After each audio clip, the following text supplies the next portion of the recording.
Hey everybody, this is John Franklin, and my next review is The Last Witch Hunter starring Vin Diesel, Michael Caine, and Elijah Wood. Well, the whole story pretty much is plain and simple. Around like the witch era, you actually had Vin Diesel and a bunch of other men who were trying to kill a bunch of witches. Well, actually, Vin Diesel's character ends up killing the main witch.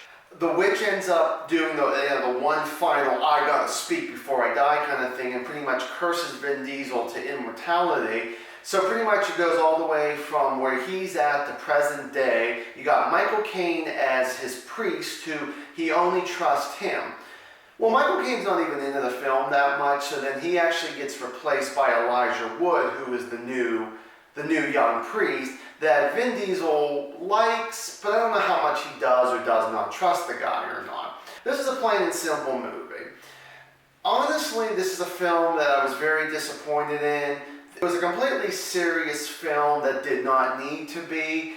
There should have been a lot more humor in it, a lot more action. Vin Diesel is not an actor, he's a grumbler. That's how I look at it. He's nothing but he grumbles through his lines, and this is what you call acting.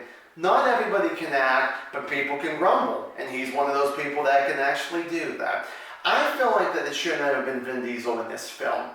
I think they could have probably had someone like Ron Perlman, who was Hellboy. I think he would have brought some really good, cool things to this character.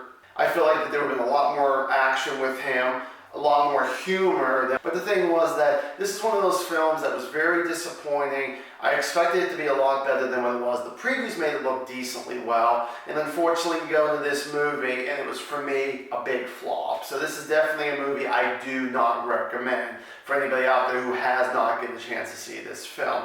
I wish it was a lot better. Michael Caine, I feel like, phoned in his role. Elijah Wood was probably the best thing about this movie, and yet he's not even in it that much either. Sure, maybe a little bit more than Michael Caine, but that's not saying much either. And this also gave me sort of a Season of the Witch starring Nicolas Cage and also Ron Perlman meets I, Frankenstein with Aaron Eckhart. That's how I kind of looked at it. Neither one of those two films were good, in my opinion.